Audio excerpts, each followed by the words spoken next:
C'est drôle de commencer un podcast pas en t'appelant par ton prénom, Dominique, mais par le nom que moi, par lequel je t'appelle depuis que je suis petite, qui est papa, mais je m'adresse bien à Dominique. Donc comment va Dominique ?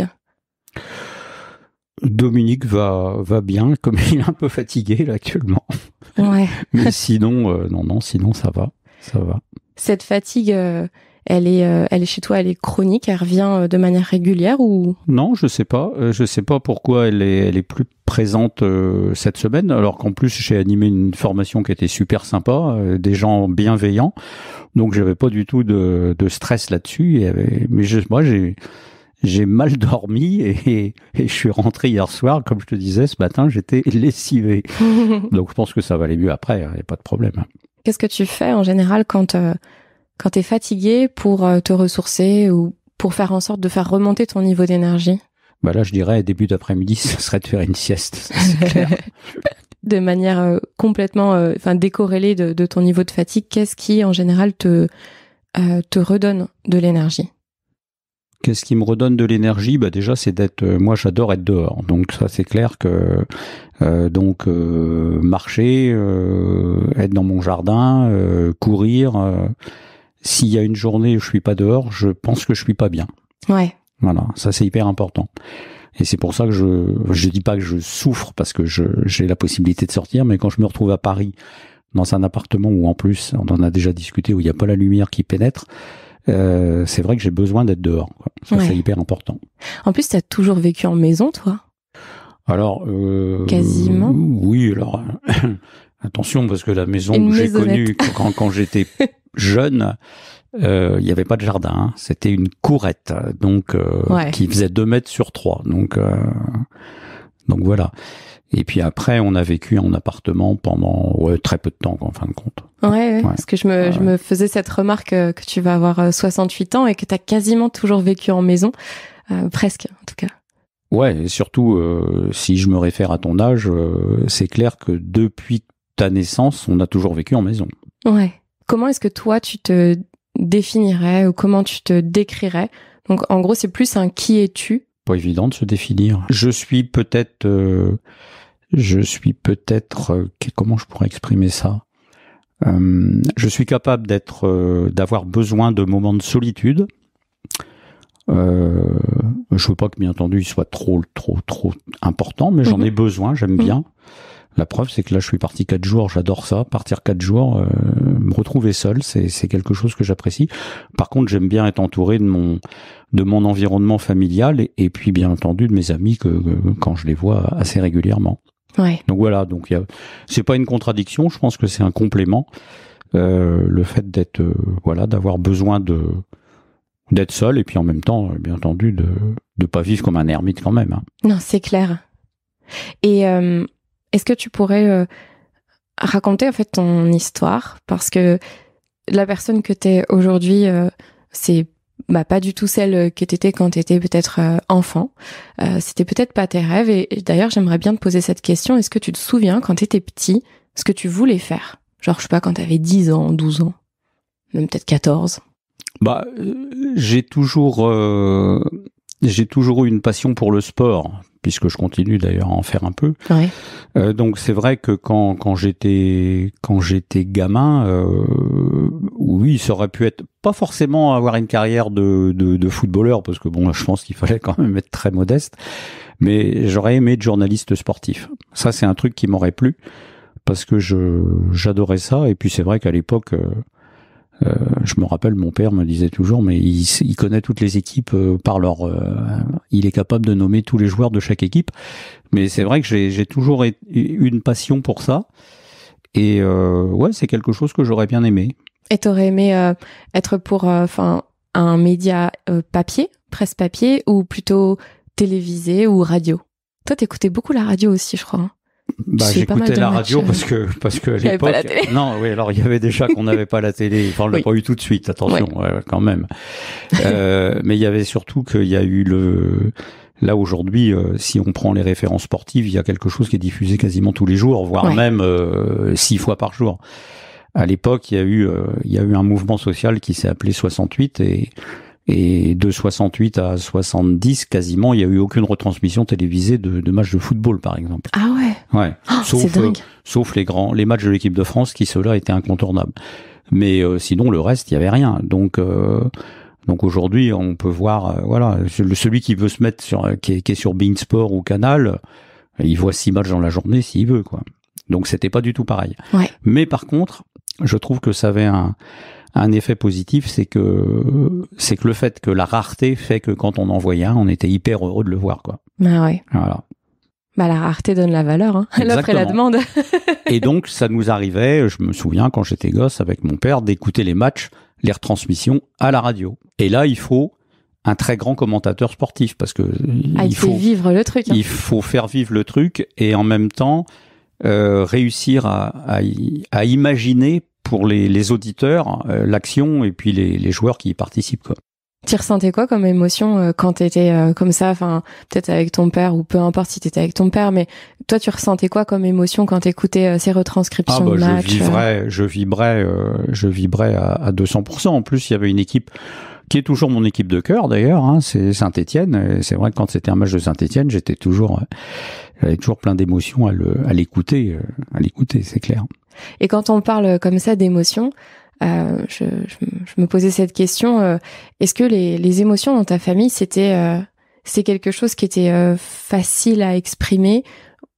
Quelles émotions étaient un peu controversées ou c'était compliqué de t'autoriser en fait à les exprimer parce qu'en face c'était pas forcément bienvenu? On parle pas souvent des émotions, tu vois, pour les hommes, on en parle souvent, je trouve, à l'enfance, on est en plein dans les émotions, donc on en parle assez facilement. Mais il y a un âge, je trouve, au niveau de l'adolescence et du jeune âge adulte où c'est pas forcément évident de les exprimer et qu'elles soient acceptées. C'était pas évident, hein. C'était pas évident parce que bon, déjà comme tu le sais, il y avait une grande différence d'âge en plus. Et puis moi, j'avais un père qui était bon. Je veux dire, il était gentil, mais il n'était pas très présent, quoi. Ouais. Quand tu dis pas très présent, c'est physiquement ou présent dans sa démonstration de père ou? Présent dans sa démonstration de père et puis je pense peut-être, mais là je fais appel assez loin, hein, peut-être un peu étouffé par sa concubine puisque il n'était pas marié, puisque ma mère était quand même une personnalité, quoi. Ouais. Donc qui à mon avis avait pris le pas et c'est elle qui drivait la maison, quoi. Mais tu penses comme ça avec le recul, en tout cas avec ta conscience d'aujourd'hui, parce que peut-être que tu t'en rendais pas compte à l'époque, il avait pas forcément pleinement sa place? Il prenait pas pleinement sa place? Il prenait pas sa place, ouais, ça c'est clair. Ouais. Il prenait pas sa place. Il l'a peut-être prise un peu quand elle est décédée, puisque c'est vrai que tout le monde a été surpris en se disant est-ce qu'il va être capable de s'occuper d'un ado, quoi. Et bon, globalement, ça s'est pas trop mal passé, qu'on va dire. Ouais, pas trop mal passé. Oui, ça s'est passé, quoi. Ça s'est passé. T'as des souvenirs de cette période, justement, où t'étais plus qu'avec ton père? Tu sais, après, tu commences à faire ta vie, hein. C'est-à-dire que tu commences à sortir, tu t'es quand même moins présent aussi à la maison. Donc c'est vrai que non, sincèrement, j'ai de bons souvenirs, mais je pense qu'il a manqué quelque chose, quoi. Ouais. C'est pas forcément une relation père-fils telle qu'on pourrait l'entendre. Il y a pas cette notion de complicité ou plus de devoir, enfin de. Non, parce que je pense qu'il y avait aussi cette différence d'âge, hein, qui était quand même importante, hein. C'est-à-dire qu'il y avait 2 générations d'écart quand même, hein. Entre lui et moi, quoi, ouais. Puisque normalement c'était plus, ça aurait dû être plus un papy qu'un papa, puis au niveau des âges, hein. Puis il faut se référer, on est quand même dans les années 70, hein, donc on est sur une période quand même relativement ancienne, même si c'est pas si éloigné que ça. Mais... Donc tu disais que du coup, quand ta maman décède, t'es au lycée? Collège. Non, j'ai même terminé puisque c'était imposé donc par ma mère, qui était quand même une forte personnalité, c'est-à-dire que je ne pouvais pas aller plus loin que le collège. Donc j'ai arrêté au collège. Ah, Ah, d'accord. T'avais pas commencé le lycée, Non, en fait. non, j'ai jamais mis un pied au lycée. Non. Ah, tu vois, bah ça, moi, j'étais sûre par rapport à ton âge, en fait, quand elle est partie. Non, j'avais 16 ans, j'avais redoublé ma 5e, c'est pour ça. Ah, c'est pour ça, t'étais un cancre, qu'est-ce que tu Voilà, veux. exactement. Ouais, donc du coup, t'es allé jusqu'au collège, et toi, par contre, au fond de toi, à cette époque, je crois que tu m'avais partagé un jour que bah t'aurais bien aimé continuer tes études, et tu savais ce que t'aurais voulu faire, tu vois, si jamais ça avait été, si ça t'avait été rendu possible. Non, je sais pas, parce que je pense que c'est compliqué c'est pas à 16 ou 17 ans, sauf quelqu'un qui a une passion et qui a envie véritablement d'aller au bout de sa passion. À 16, 17 ans, je pense que c'est pas évident de se dire, tiens, j'ai envie de faire ça. Non, mais par contre, ce qui est sûr, c'est que la vie t'a stoppé dans tous les cas. Bah ouais. Les 2 fois par ta maman, en fait, dans ce que tu voulais faire. Et ça a été quoi l'impact, en fait? Du coup, comment est-ce que toi, à cette époque-là, comment est-ce que tu fais pour à la fois surmonter le décès de ta mère et surmonter le fait que, bah, tu vois, tu parlais de journaliste sportif un peu plus tôt dans notre conversation. Comment est-ce que tu fais pour surmonter ça et trouver de l'intérêt à quand même vivre, à quand même, tu vois, vivre ta jeunesse? Bah, alors déjà, sur le fait d'arrêter les études, je lui en ai voulu, parce que je trouvais que c'était quand même un peu égoïste de pas donner la possibilité à quelqu'un de pouvoir continuer. Bon, après, 44 ans plus tard, je me suis dit que bon, c'était pas mal parce que j'ai pu partir en tant que carrière longue, ce qui n'aurait pas pu se faire. Bon, mais c'est vrai qu'à l'époque, je lui en ai voulu. Et puis après, bah, écoute, après, tu te construis, quoi, hein, c'est tout, hein. Et puis t'essaies d'avancer, t'es entouré. Bon, j'avais des copains, ainsi de suite, et puis t'essaies d'avancer, quoi. Je vais te demander de faire un tout petit exercice, si c'est ok pour toi. Est-ce que tu serais ok là de juste fermer les yeux et puis prendre quelques respirations et juste te reconnecter en fait à ce jeune homme qui avait peut-être 17 ans. Et qu'est-ce que tu lui dirais aujourd'hui, avec ta conscience d'aujourd'hui, tu lui dirais quoi à ce jeune Dominique?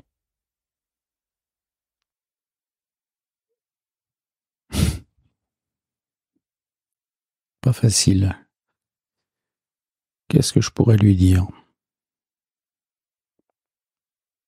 De quoi il avait besoin à ce moment-là? Bah, il avait peut-être besoin de plus d'écoute, c'est clair. C'est clair. Voilà, donc après, qu'est-ce que je pourrais lui dire? Je sais pas. Sincèrement, non, je sais pas. Est-ce qu'avec le recul, tu penses que tu as l'écoute dont tu as besoin, ou tu penses que tu pourrais faire plus ou mieux pour recevoir cette écoute? Ah bah, je pense que je pourrais faire plus, ça c'est clair. Tu ferais quoi? Peut-être communiquer d'une façon différente, je sais pas. Est-ce que tu penses que pour être écouté, il faut savoir bien écouter? Oui, bien entendu. Bien entendu. En plus, c'est ce que je dis dans mes formations. Donc, c'est vrai. Ouais. Oups. L'écoute active. Ouais.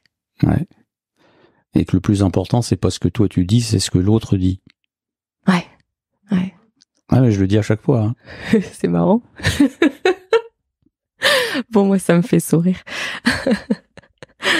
Et si tu devais te projeter maintenant carrément à l'envers dans le futur, futurisation, un futur Dominique, je sais pas, en bonne santé, hein, parce que attention, on fait une projection qui est positive, mais une projection, je sais pas, dans 10 ans, 12 ans, allez, 80 ans. Et tu te vois, et imagine-toi en fait, comment est-ce que tu voudrais te voir à 80 ans? Surtout qu'en plus toi, je sais que le rapport au corps, il est important, le rapport à la santé, le sport, le dynamisme, etc. Bah, ce que je voudrais, tu as mis l'accent sur un point important. Où est-ce que je voudrais, bien entendu, mais ça, on n'est pas,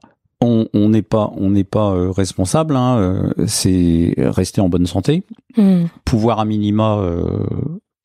minima exercer une activité physique, donc ne serait-ce que marcher, pouvoir, voilà, continuer à être curieux quand même, et puis Et puis bien entendu, rester chez moi, quoi, parce que c'est hyper important. Mais bon, 80, normalement, si on n'a pas de problème de santé, logiquement, il y a encore du chemin, quoi. Ouais.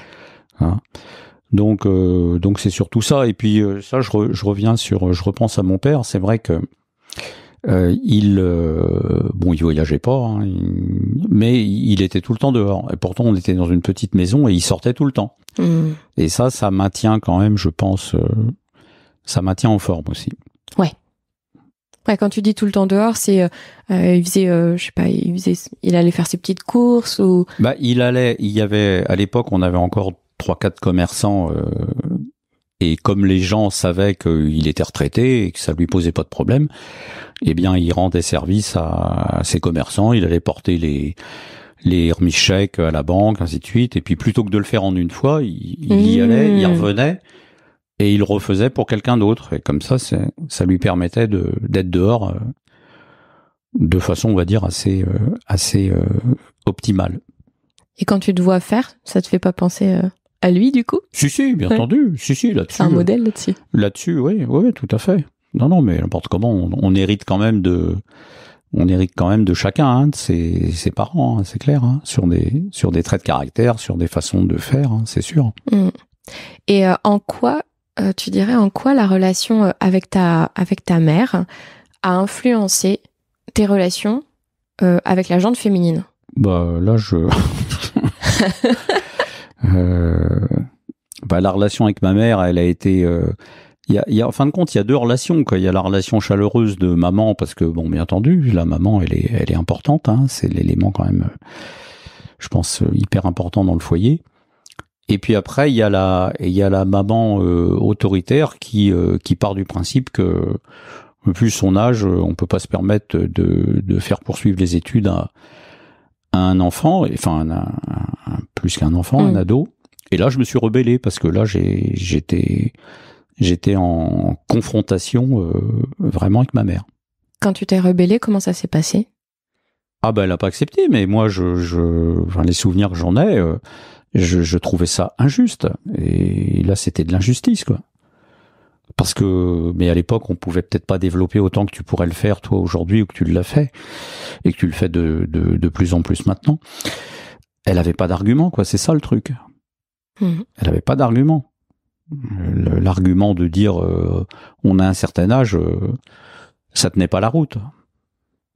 La preuve, c'est que malheureusement, 4 mois plus tard, elle est décédée. Alors, donc, c'était. Et là, là aussi, j'ai reproché à mon père le fait de s'être jamais positionné, avoir un rôle passif, disant moi, je voulais pas trop rentrer dans ce genre de débat, donc à aucun moment il s'est dit, et ça je lui ai dit, tu aurais pu toi peut-être émettre ton avis, ça aurait peut-être été le même, mais je t'ai pas entendu. Ouais. Et ça c'est un peu. Donc ouais, j'étais assez rebelle quand même, ouais. Au moment où elle part, 4 mois plus tard, est-ce que tu es encore fâché avec elle? Non, parce que tu bascules sur autre chose. Là, tu bascules sur l'injustice. Pourquoi ça me tombe dessus et pourquoi maintenant, quoi. Donc ça, bien entendu, tu balayes tout le reste parce que tout le reste c'est pas important. Et c'est ce qui est le plus important. Mais après, ça t'endurcit, c'est clair. Je pense que là-dessus, tu le sais, ça t'endurcit et puis tu vois les choses différemment, quoi. C'est clair. Non. Est-ce que c'est pour ça que tu m'as poussé à passer le concours d'école de commerce? Moi, j'avais pas confiance ça, je t'ai dit, en mon potentiel. Ah ouais, ça, je t'ai dit, il faut y aller. Parce que quand tu es venu nous voir pour nous dire, il y a un concours à l'école de commerce, j'essaierais bien de le tenter. J'avais dit, mais je trouve pas ça cool, il faut payer 70 € juste pour passer le concours alors que t'es même pas sûr d'être pris. Déjà, en premier, ça m'énervait, ça. Ah ouais? Ouais. Et je t'avais dit, bien entendu, non, mais t'as le potentiel et il y a aucun problème. Je crois même t'avoir dit, mais tu vas les éclater. Donc, et bien entendu, ça a été le cas. Et je voulais surtout pas, faire revivre à mes filles ce que moi j'avais vécu, quoi. C'est-à-dire, à minima, vous allez au bout de ce que vous pouvez faire. Après, Les chemins de vie font que, d'ailleurs, tu es en train de nous le prouver, que après on peut avoir des chemins différents en fonction de son âge, mais au moins vous donnez toutes les possibilités d'entrer dans la vie. Après, ça sera à vous de poursuivre ce chemin-là ou d'en prendre un autre, ce que tu as fait ou ta sœur a fait. Et pour toi, c'était il faut que tu le fasses parce que tu en es capable. Et pour ta sœur, ça a été on lâchera pas parce qu'il faut qu'elle le fasse parce qu'elle en est capable. Voilà. Mais c'était hyper important. Oui, c'était hyper important. Et n'importe comment, on fait toujours l'inverse de ses parents. Ouais, c'est vrai qu'il y a une notion un peu de comme on vient réparer ou on vient combler quelque chose où on se dit j'ai manqué de ça, du coup je vais le donner à mes enfants et du coup tu le donnes presque trop et l'enfant vient réparer ce truc-là. Ouais, donc c'est normal. Ça c'est comme le patrimoine. J'ai des parents qui étaient toujours été locataires. Moi, mon côté obsessionnel dès que j'ai pu, c'était d'acheter parce que je me disais au moins il y aura la tranquillité pour moi, pour mon épouse, pour ma famille, et ainsi de suite, parce que c'est quand même une protection, quoi. Ouais. Alors, je voulais revenir aussi sur la genèse de ce projet de podcast. Comme je te disais, donc, Conversation au cœur des hommes. L'idée, pour moi, c'était vraiment de pouvoir remettre de l'équilibre et permettre des espaces safe pour les hommes, pour qu'ils soient vus, entendus et aimés pour ce qu'ils sont, et pas uniquement pour ce qu'ils font. Parce que comme tu le sais, j'ai énormément œuvré depuis plus de 7 ans pour les femmes. J'ai accompagné directement et indirectement des milliers et des milliers de femmes. Et ce que j'ai pu voir autour de moi, c'est en train de créer un déséquilibre. Il y a une partie en fait de moi qui se disait mais on fait quoi pour les hommes en fait ? On fait quoi vraiment profondément ? Là, je parle pas de faire le million ou d'avoir un corps bodybuildé. Là, je parle vraiment de pouvoir laisser une partie de qui vous êtes, et souvent ça vient de l'enfant intérieur, pouvoir s'exprimer, pouvoir prendre sa place, pouvoir coexister et se rendre compte de la valeur ajoutée de justement d'être en fait d'être hyper proche de cette partie-là, tu vois, et de pas la rejeter. Et moi je voulais avoir ton avis là-dessus parce que je me suis dit, c'est venu vraiment hier où je me suis dit mais je ne peux pas lancer ce projet sans commencer par le premier homme que j'ai rencontré. Le premier homme, c'est mon père. Et forcément, tu vois, la relation père-fille, après, a un impact globalement sur le rapport à l'autorité, sur le rapport aux autres hommes, etc. Mais c'est surtout que je me suis dit, ok, moi, mon objectif, c'est pas ni les femmes, ni les hommes, c'est les relations. C'est des relations qui soient saines et équilibrées. Des relations personnelles, familiales, amicales, amoureuses, professionnelles. Et du coup, ça me paraissait évident que le lien de filiation, il a un impact direct avec notre niveau de relation, parce que c'est quand on parle de relation, on parle d'émotion, forcément. Et forcément, ça a un impact après avec comment est-ce que tu te mets en relation avec les gens, etc. Et comment ça se passe. Et je voulais avoir juste ton avis. En quoi tu penses que ça peut être utile ? Toi, t'es d'une génération, voilà, t'es né dans les années 50, mais t'es tout le temps au contact de jeunes générations, aussi dans le cadre de tes formations. Qu'est-ce que toi, tu peux percevoir des autres hommes ? C'est intéressant d'avoir le regard d'un homme. Et comment est-ce que c'est de prendre sa place en tant qu'homme dans la société dans laquelle on vit, et puis avec le recul que tu peux avoir aussi, tu vois. Je sais pas, tout ce qui te vient par rapport à la masculinité et aussi à peut-être la pression de la société qui est aussi mise sur les hommes, parce que on parle beaucoup de patriarcat. Et le patriarcat, ça ne touche pas que les femmes, ça touche aussi les hommes. J'ai l'impression qu'il y a une relation homme-femme qui est peut-être plus saine, Bon, même s'il y a des excès, et on entend parler. Aujourd'hui, tu veux dire ? Enfin, de nos jours, dans Aujourd'hui, parce qu'il y a eu des excès dans les années que nous on a connues. Il y a beaucoup de choses qui sortent aujourd'hui qui étaient connues et qui n'existaient et qu'on ne souhaitait surtout pas dévoiler. Donc aujourd'hui, j'ai l'impression qu'il y a une forme de transparence. Par contre, des fois, je trouve que quand même être un mec aujourd'hui, c'est peut-être pas si évident que ça. Ouais. Parce que, ne serait-ce que le rapport avec les femmes, nous, on appelait ça, quand on était jeunes, on disait on va draguer. On pensait pas forcément à mal. Et là, aujourd'hui, ça peut être interprété tout de suite en se disant, est-ce qu'il va pas aller au-delà et est-ce qu'il est pas capable d'aller au-delà, quoi. Et moi, ça m'interpelle un petit peu. Mais sinon, je trouve que la relation homme-femme me paraît plus saine, si je peux résumer.